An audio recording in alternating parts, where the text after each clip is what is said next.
we want to be today, Yanko? That is the question. What's up? What's up, people? What is going on this beautiful, joy-filled, for me anyway, Summer July day, Friday? smoke-filled day for me, because Is the it Canadian Canada? fires and all that. Yeah, smoke-filled day. Yeah, well, it's funny because the other day, me and Nana both the sun looked blood red, but I don't pay attention to the news. So I had no idea that we were being impacted by the Canadian wildfires. And then somebody later was like, yeah, the sun looks like that because of the smoke in the air. I said, nope, didn't know that, but thanks for the information. Good to know.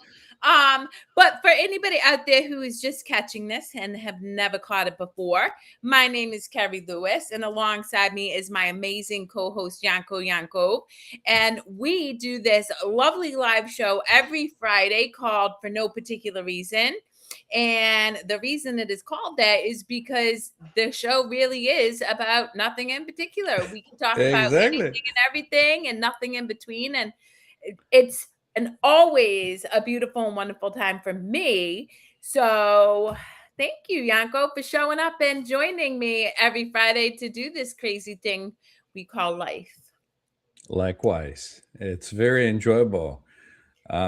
We've been doing that for almost 2 years now, and it keeps going, right? And it keeps on going and going until it doesn't, which interestingly, so offline, you and I were discussing death, and it's been on my heart heavily this week. Anyway, something I plan to talk about because I experienced through third party 2 deaths this week. One was a 21-year-old who took his life by gunshot and was somebody that my oldest daughter knew and cared for. And then another was this lively, bright soul, maybe late 20s, who happened to die of a brain stem bleed that came out of nowhere, right? But I mean, talk about a stark contrast, right? One individual experienced immense suffering in their life to the point where they no longer wanted to be in this human experience, and the other experienced a vibrant, joy-filled, just connected life and is no longer in his body. So it got me thinking, we really truly have no control. We just don't. The only thing we can control is our response to what we experience, because in doing Exactly. that, we at least get to choose the experiences more often than not that we're going to have. Right. I mean, you're 100% on what we choose and how we choose to experience it, because more and more as you go inward within yourself, you come to realization, at least I come to realization, that life has no meaning and we give it meaning. So whatever experiences we had growing up, uh, we bring them back, and that's how we react. We don't even consciously react to different scenarios. Sometimes it's just automatic response to whatever happens. Yep. So yeah. 100%. And, for me, in the work that I do, I continue to see, it's interesting because you and I live in a very paradoxical experience. And what I mean by that is you and me bear witness to the awakening of the collective consciousness, right? We're just talking about people into tune and force. I see people are much more open to having conversations about consciousness and Yep. stuff. And yet, on the other paradox is I also see even more and more youth and young adults becoming disconnected from self and just numbing out and having no outlet to really take care of themselves, just totally living in this repetitive cycle of experiences that they've had, never giving themselves the opportunity to have a different experience. And so I witness it. And for me, my work, really, my passion is to hopefully at least inspire somebody else to consider a different perspective. Because if you at least hear me talk about, okay, well, I suffer deeply, but I've also learned how to experience life joyfully and abundantly, then maybe somebody else could experience that. But so that's why I just found the two lives that transitioned within my awareness this week to be so universal, because God is so funny like that, in that I get to experience both this beautiful soul transition and then somebody transition from deep suffering. There is levels into awareness where you recognize yourself in everything else. So if you're sitting in that kind of type of awareness, it's just like, here I am and now I'm gone, kind of like playing peekaboo with yourself, because you recognize that you're in everything, you're part of the whole, you're not this separate being that's having a separate experience. Although most of the people have that experience when they come to this time space or whatever you want to call it, just to experience that.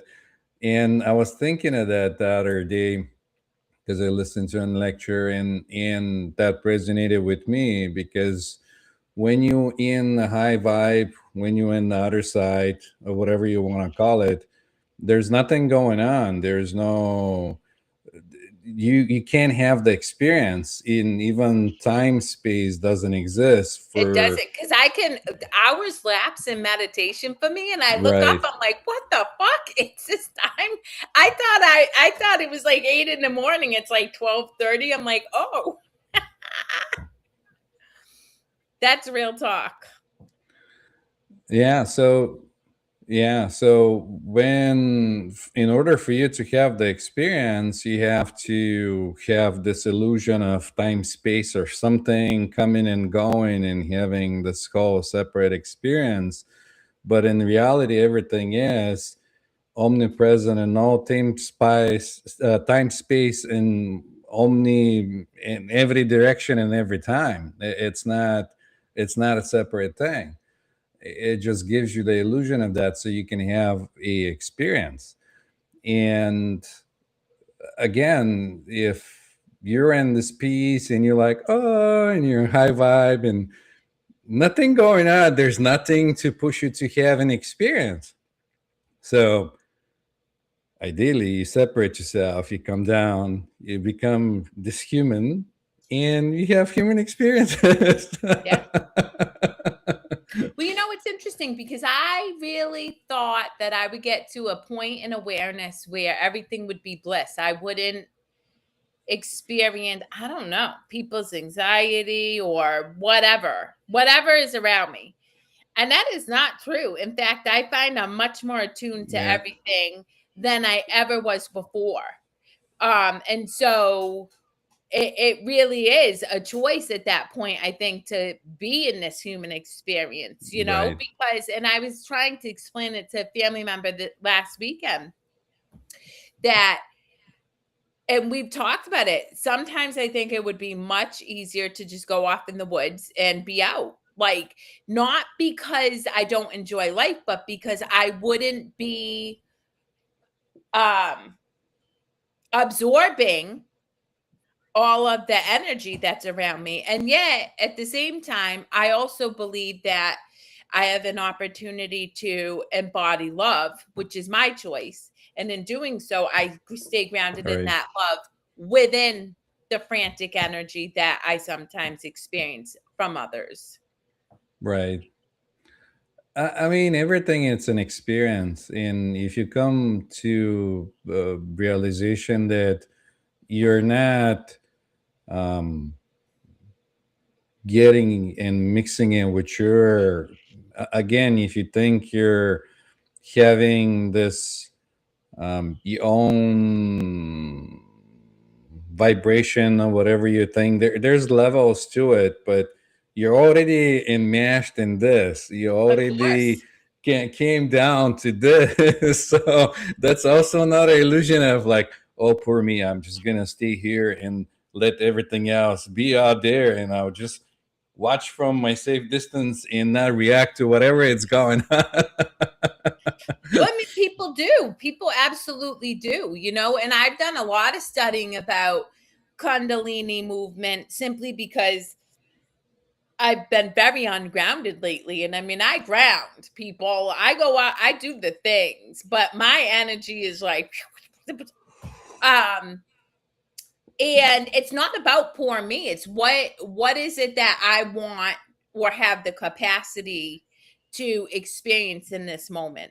And this Mm, is where boundaries come into play. And I really, really want to right. get clear on this because I know myself. And I know that for me, there are certain individuals that I choose not to be around right now, not because I'm making this individual a villain. They're not. They're beautiful. They're me. I'm them.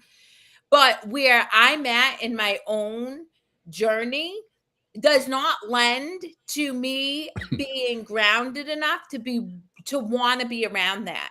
And what I've been finding is, other people who don't understand that will just put me in situations. If I'm with them, they won't tell me that another person's going to be around. And so I have to be very clear, like, I'm not interested in doing life right now with an individual. And it's not because I am making up a story. There's nothing wrong with them. It's that it's for myself. It's for what feels good for me. I'm okay with doing what feels good for me, even if it doesn't make sense for other people. And I won't explain it. But I can also see from an opposite standpoint where that can feel very hard, like that comes off very harsh, but at this point I don't really care because I have to process the energy coming through me, and I want to do it in a way that feels good for me, whether it makes sense for other people. Right, right, right.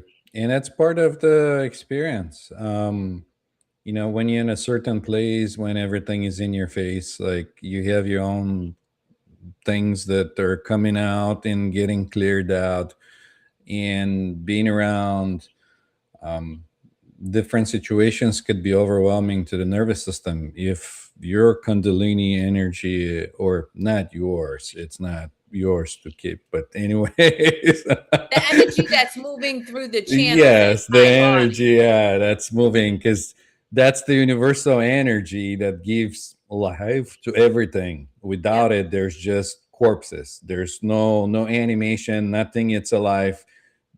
In not only in human but in plants too. You just see a dead stem of a flower and nothing is happening. So, and in the Hinduism they call it Shiva and Shakti. So I mean, some people call it my Kundalini, or like my car and my apartment, and everything else. And sometimes I fell in that trap too. So I figure I bring it in, and but when that starts to happen, it could be uncomfortable because your nervous system rewires.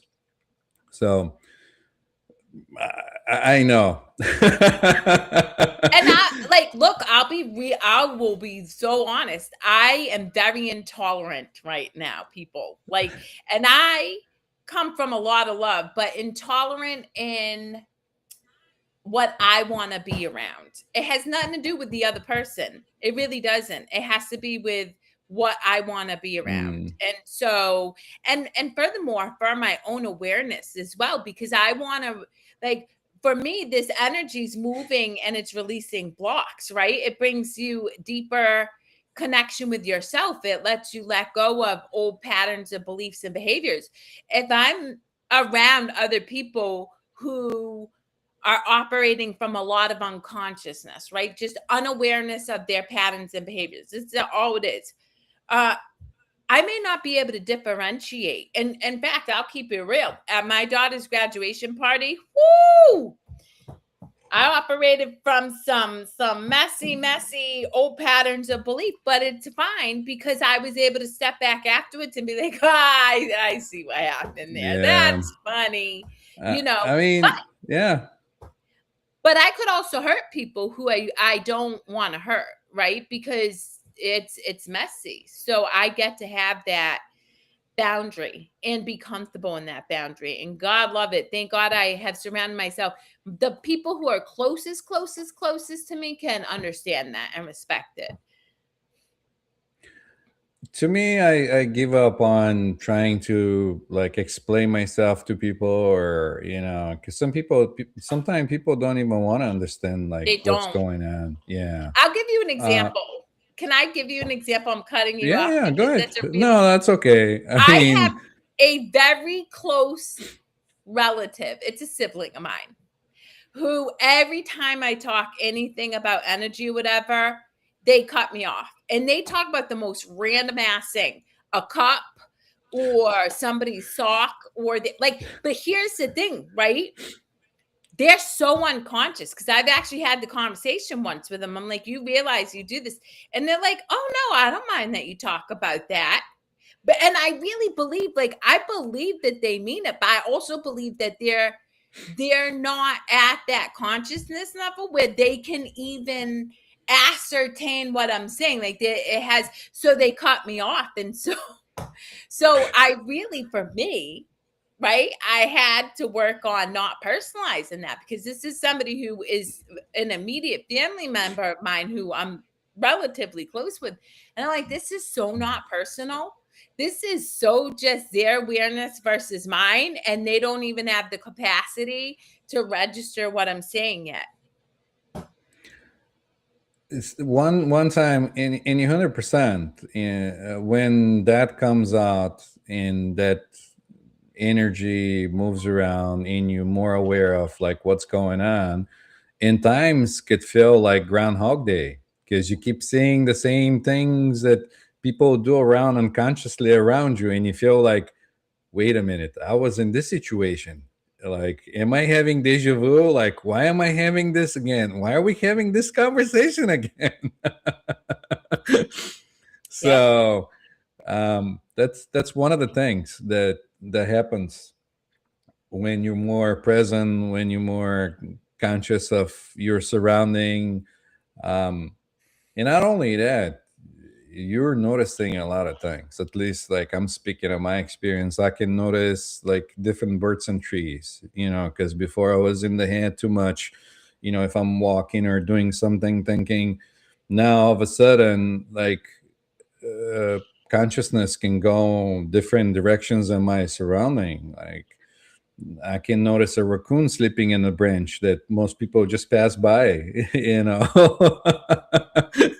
So It, life becomes a lot more vibrant. You got to have a lot more now. You got to have a lot more excitement, because in your mind you're thinking, well, I've took this walk every day, and I know there is a curve and there's this, and I know the trees and everything else, but no, everything is different every time. every time. Yep. Yeah. I go out I'm at Nana's house today and I go out on his back porch and I observe something different every single time I'm out there. And I'm talking about, it's like a 8x8 porch. It's small, like, but I could sit there and, experience a different bug that I've never seen before. The wind's blowing. I watch different trees, all different things, when you give Yeah. yourself permission to be aware. But I do really want to bring it back to what I originally brought up which is this idea of control for safety. And I really believe that people trap themselves in a state of suffering, perpetual suffering, trying to grasp or maintain some type of control over their life, like Yeah, because particularly it's around the fear familiar. of dying. Yeah, Hmm. because it's familiar. But, with the two people who passed away this week, you know, it just served as a reminder for me. We really, really, really No matter what I do in my spiritual practice, I do not know when I'm going to cease to be in this body. No matter how well you eat, right? The healthiest person has been known to run a marathon and drop dead of heart attack. We just don't know. Yeah. So Yeah. I encourage people, rather than looking to assert control, what brings you joy? Like, instead of focusing on how to control things, what's going to make you happy in this moment? Because it's really the only thing that's guaranteed. And you're 100%. I know people that they were vegetarian, working out, everything, being in the gym, healthy lifestyle, and they walk in the main street at 20 or 21 and stop to look at the store and just die, you know? Yep. And then you never know when you're gonna go out. Um, I personally had three near death experiences, so now now it's just like when it's time, it's time. Yeah. So not really concerning anymore. But it's one of those things that your mind creates the fear of death and self-preservation. Your animalistic self that want to predict the future and not put you in situations where you might die or something else might happen. Um, but again, like anything else in life, it's just an illusion once you realize it. And we talked about that off camera before we started the show. Yeah. I share with you when I was in the back of the ambulance and I was dying, there was this thought going in the mind. um, I don't want to die. I don't want to die. I don't want to die. But that was the identity being afraid of dying, and then realizing that, oh wait, I don't have control of how the body responds or anything. And the body was there was the sense of the body, it's beyond repair, it's just damaged. So at one point, that voice of like, I don't want to die, realized that it's not in control and there's nothing to do. And it was just like, oh, well, I'll do better next time. Well, but so, like, think about it. Like, that sounds messed up, but it's so true. I mean, you and I have studied we've studied a lot of a similar path, maybe by different teachers, but Right. there's just so much narrative around surrender and letting go, but you can do that way before you experience yourself on the deathbed. Like, you can do that Yeah. in any moment. Like, every moment is an opportunity to begin again. And Yep. just giving yourself permission to do that over and over and over again. And for me, my life lived well will be just that. It's just going to be how often I died to my ego to just experience the present moment. You know, Yep. that's it. Yep. There is a lot of practices. Some practices involve, you laying flat on the ground, closing your eyes, and imagining you're dying. You know, and that's real practice. Like, Yep. I think I've read it in one of the Osho's books of like 112 practices or something, or 112 paths to realization. Um, but yeah, and that's why some of those texts are saying that if you die before you die, you never die. Yeah. Yeah. Which I really love. And on that topic, people that are curious, there is a website called Dead Cafe, like coffee. You can Google it, and if you're interested, they have it's organization that happens around, and they have every week different meetings where you can join in, discuss the topic of dying or dead, and it's wonderful. Well, it's so funny. I think about, Nana and I both were kind of emotionally upset by the passing of one of the individuals. I mean, both, but one in particular just really moved us both. And, you know, what I would say is I want people don't do well with even having the conversation around death, especially in America, man. We have Mm, made death this big, scary, mm. crazy thing, and the reality is it's kind of like I'm gonna totally pivot here, but it has a point, right? So I bought Go a set ahead. of oh yeah, you know me. I bought a set of anal beads to use for massage, right? Like literally. And it was perfect. But I shared that and it was so appalling to people. Oh my God, blah, blah, blah. And I was saying, much like death, the topic of sex is like so taboo in America. Yeah, They're yeah, two of the most common things throughout humanity in all ages. We yeah. generally speaking, we all have sex. I mean, some people are asexual, but for the most part, most of humanity, right? Sexual beings, because we have that instinct to procreate. And second, we all die. We all experience people in our lives who die. Our body is forever dying to itself. Cells are dying. Skin is dying. Belief systems are dying. Experiences are dying. And yet, God forbid we actually talk about it. And people get really angry. And I'm just like, and even my closest loved ones, I can feel like they get so uncomfortable. I mean, it's not one of the topics that people want to talk about because it's in their minds. It's something somewhere far far away in the future that it happens to other people, but it'll never happen to you. Kind of like smoking cigarettes. Oh, I'm gonna smoke, and cancer happens to other people, but I'm gonna be okay. Yeah. And trust me, I've been a smoker. I had the same experience of thinking the same thing, and I didn't quit because I was afraid or had the realization one day.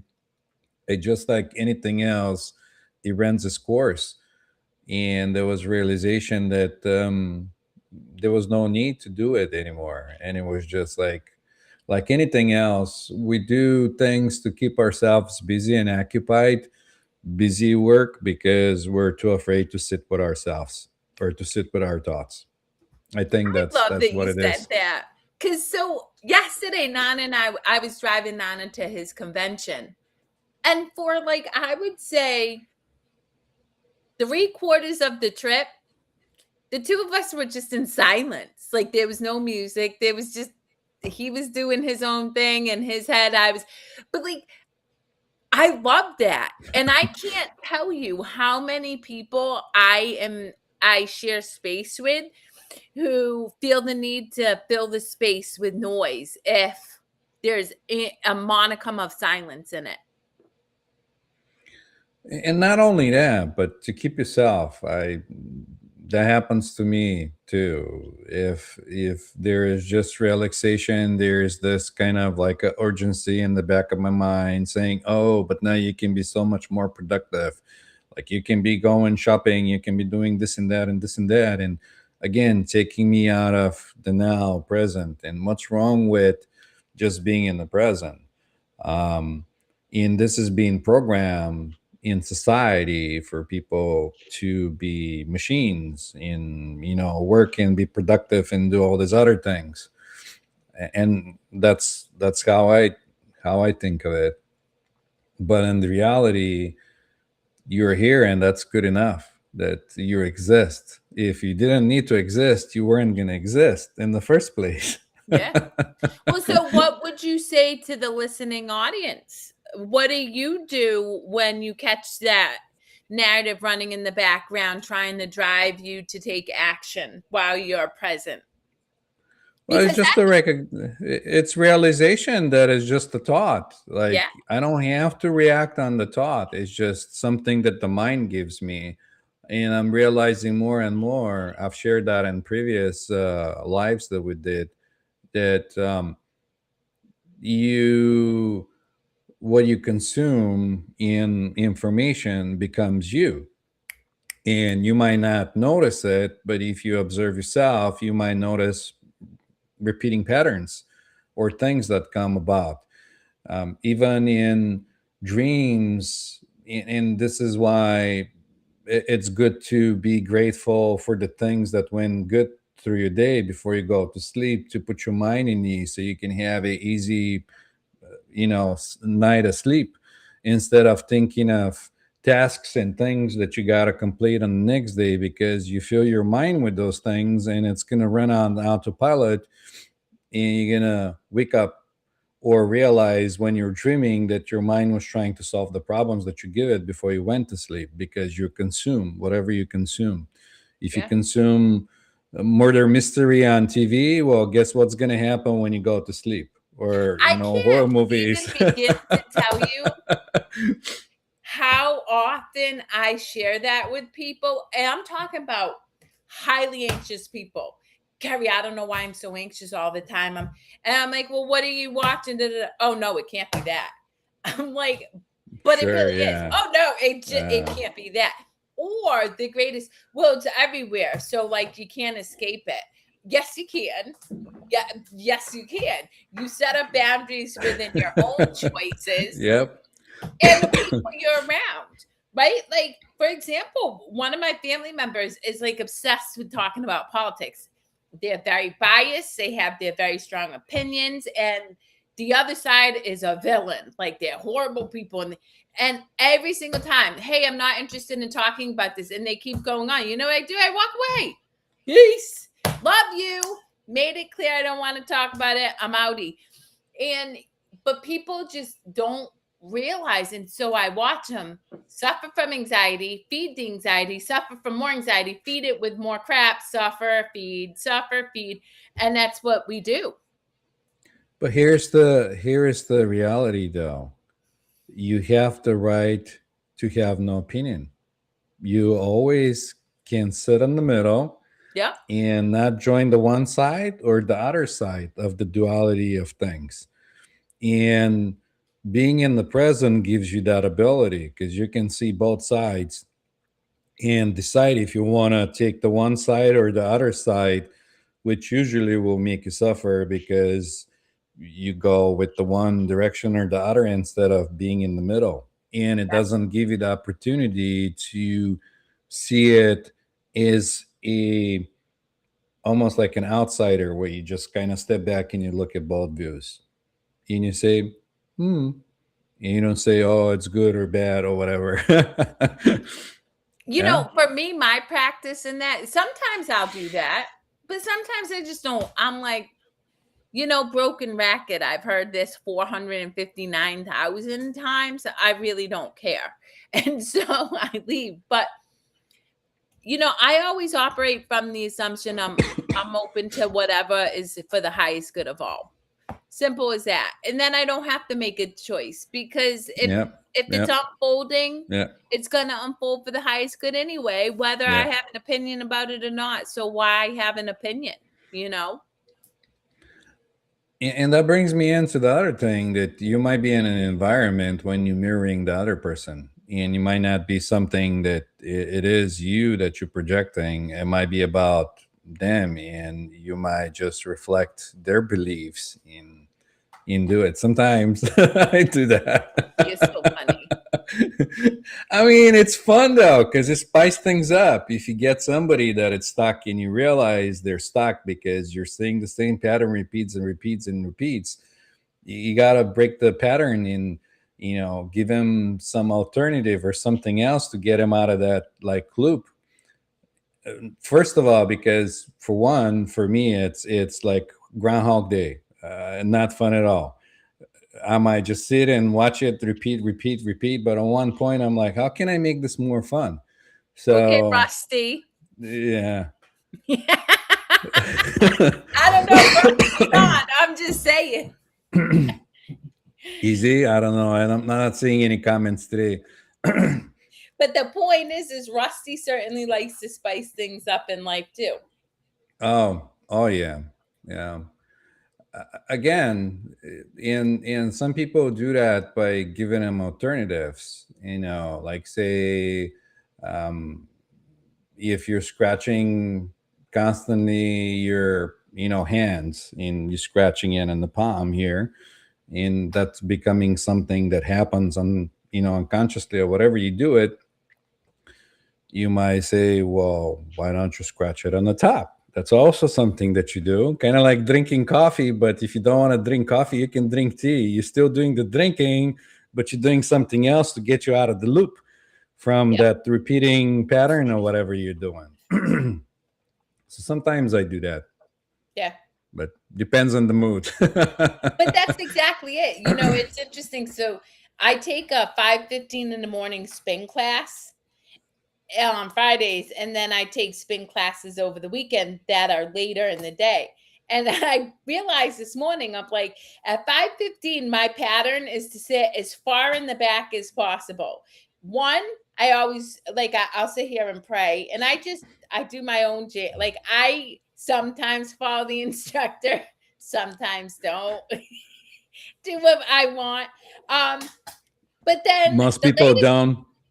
what? I'll share an experience. Most people don't. I'll share experience, but to finish your thought. Well, so my 5:15 class, I'm more likely to be highly antisocial in the back. I'm just like, don't talk to me. Like, let me get my workout in. I dragged my ass up at 4 in the morning. Here, happy to be here, but don't want to be friends. But then change it 2 hours, fast forward 7. I'm up in the front, I'm chitty chatting away, and I just laugh. I'm like, it's so funny how I'm aware, but how quickly we fall into like these behaviors, and we think that we don't, but we do. Even me, and I'm pretty aware of my choices. Yeah. I was going to share that me doing guided meditation sessions or guided hypnosis sessions with people, sometimes people do their own thing. And it's not something that I can control. I can set the stage and everything, but on the end of the day, everyone decides where to go, what to do, and all that. Because freedom of will and everything else. And plus, at the beginning, you kind of need somebody to guide you, because you don't know how to get to that space in yourself.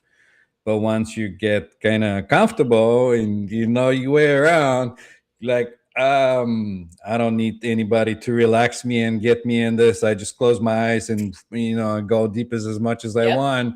And you can keep telling me about the stars and the clouds and sound waves or whatever you want. I'm just gonna be so deep somewhere else and enjoy myself as much as I want. It's so funny that you say that.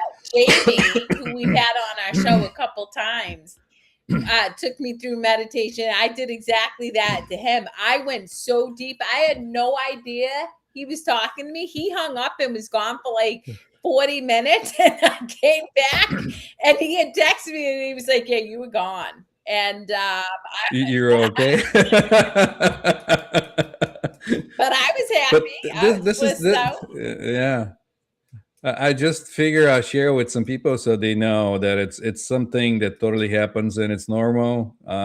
Even if you do group sessions with other people, and yeah, I usually end without bringing the people back. I give them time and I say, when you know you're ready and your deeper mind knows that you're ready to come out, you can do it Yeah. then, but not before. So enjoy the time yourself. And they just usually just, Yeah. oh,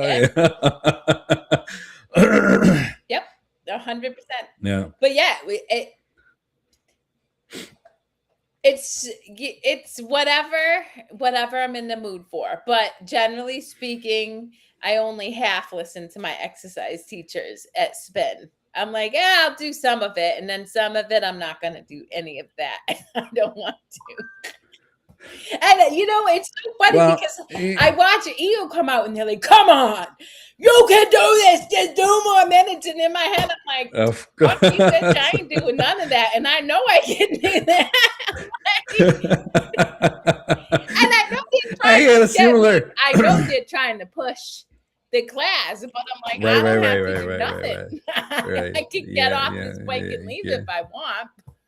I mean, ultimately, you go as far as you want to go, and nobody can, make you do anything you don't want to do. I had a similar experience. I went to an integral yoga class, and we did some stretching and other things, and in the end, they did this like a cockroach. You're laying in your back, and your hands are up in your legs, and you're like just getting tired with your muscles tired, and kind of the same thing.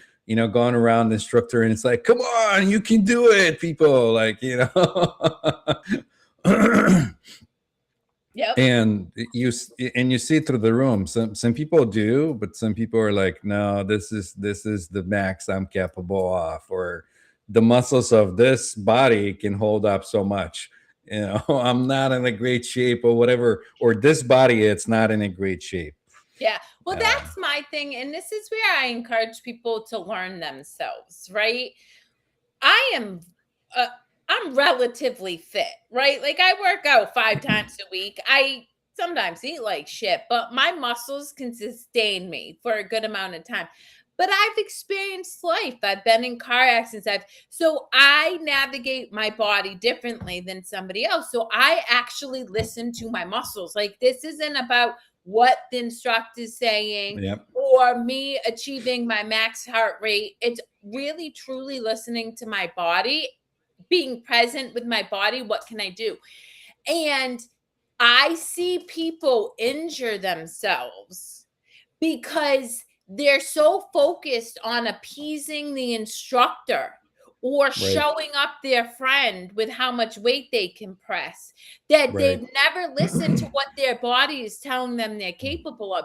And even if, and I love this about Nana too, because Nana has a lot of muscles, and so many people are under this illusion that he presses heavy, heavy, heavy weight regularly. He can press heavy weight, but it's rare that he does because it's never been about how many pounds I can press. It's maintaining physical ability to take care of Right. myself long term. It's not about maxing out the rep and stuff. And so I really encourage people again, this idea of, trying to achieve somebody else's expectations for you, fuck them. Like I say it all the time. If you don't like what I'm doing, oh well, like this is what feels good for me in any moment. Like, and that's an important place to get to because then you minimize injuries or mental health struggles because you're not forcing yourself outside of what feels good for you. It can work both ways. That's the thought that I get. Like the same way you're operating, some of the coaches might operate and say, "Well, if you're not ready to put up the work or put up with me pushing you, don't even become my client or Oh, whatever." and I And love people those. might get and people get intimidated and might do that kind of stuff. But you 100%, because if you don't know your body and you being out of touch for long, if the muscles are weak on a one group or another, and if you're doing insulated exercises, other supporting muscles might struggle to support the muscles you're doing, and that's how you injure yourself. Not that I'm a pro, but that's what I observe when I work on myself in working with myself. Yeah. So listen to your body. Um, it's the only one you have now in this lifetime. Support it, nurture it, and you'll be okay. It'll tell you what foods you need and what its cravings, when you need to relax, when you need to nap, all those other things. It works great, at least for me. I don't know. Was that always the case? Because for me, until my No, not late, always the case. yeah, until my Yeah, late no. 20s, I was so disconnected from my body. And this is where people don't realize, but I find, and this is true for me, before my thinking mind can ever register what's unfolding, my body responds. Right? It really does. It responds to the energy. Our body is like just absorbing, like it's very intelligent.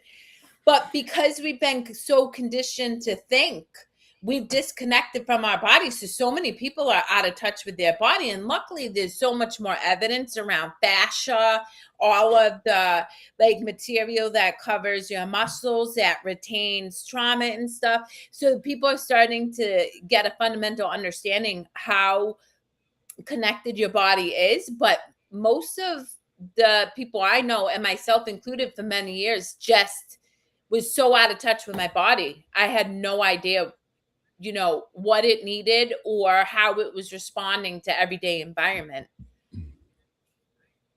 Yeah.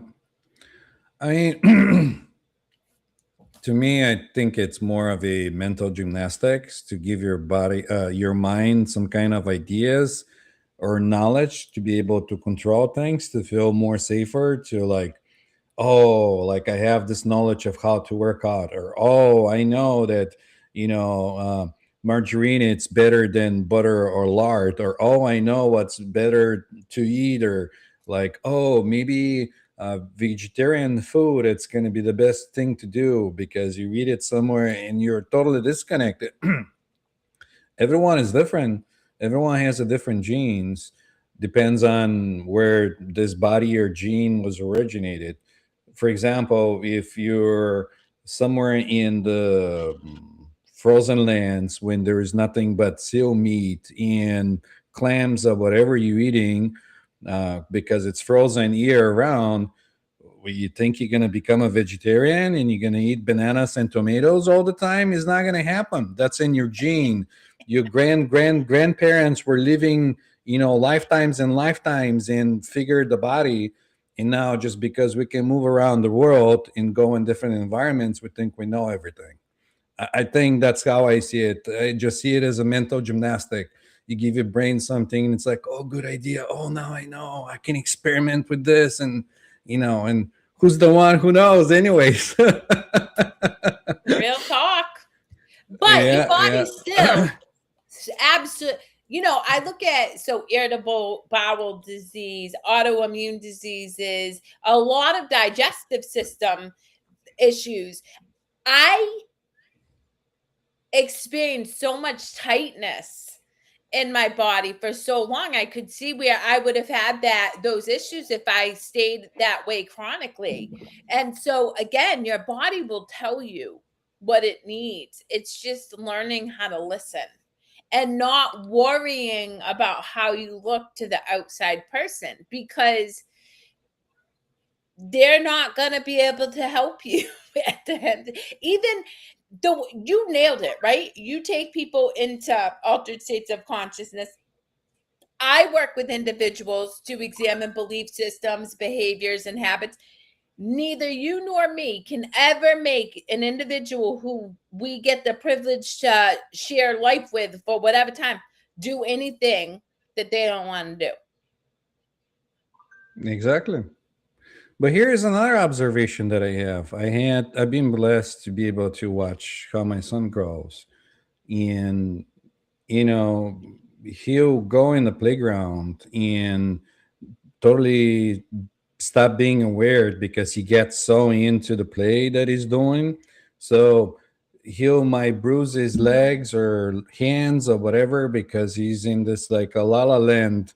Um, and then there's nothing attached to it because the ego is not yet completely formed. So when I look at him and say, "Well, where did you hit your legs? Where's this bruise comes in?"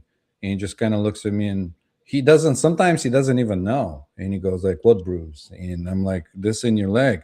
And he goes like, "I don't know." And it's just like disconnect from whatever. Yeah. So that gives me a little more food for thoughts of like, okay, if you're like the little kid, like in the Bible say, until you become like a little kid, being totally present, no ego involved, not formed yet. Would you even care about this? And, you know what I mean? Looking at like what's happening with him, you know what Yeah. I mean? Yeah. So I don't know. I It's don't just know. more. It's just more mental gymnastics. More for the mind to make ideas and stories about. Yeah. Food for thought. Food for thought. I mean, it's great because as a creators, we also have the ability to create with our thoughts, and thoughts become things, and not that they're bad or anything, but like it's also appreciated to have thought, fantasies and other things. So, Well, 100%. Otherwise, we would just exist in a bubble. Okay, good. Sorry, I just had to make sure I wasn't cuckoo banana pants. I oh, mean, I I thought am somebody. banana pants. Sometimes you bring chats from Instagram. So I was thinking like maybe somebody Yeah, said no. something and you were checking Um, it. nope. I just, the back of my head drove my action. No, that's all right. That's all right. What else you got? Anything before we say c'est la vie? Nothing really comes to mind. I'm sure other things will come to mind because mind likes to do things and gives you ideas and entertain you and keep you busy and productive and learning things, and oh, only if I knew this, then I'll be a better human. So, Yeah. but I right got now nothing it's either. kind of nice. Yeah. Well, let's wrap it off. Thank Let's you wrap guys it for hanging with up. us. We Go ahead. appreciate you. Finish as the Emery usual and thing. Max, you are always welcome to join. I feel like we've offered that to her a couple times and she reaches out and I either never followed through or whatever. Well, if it's meant to be, it will be. And if it's not, it will not. We shall see. Until next week, baby, we're out of this place. You see. Exactly. And people, chat with us, interact, send us your thoughts. Join us until next time. Thank you Yeah. for watching, people.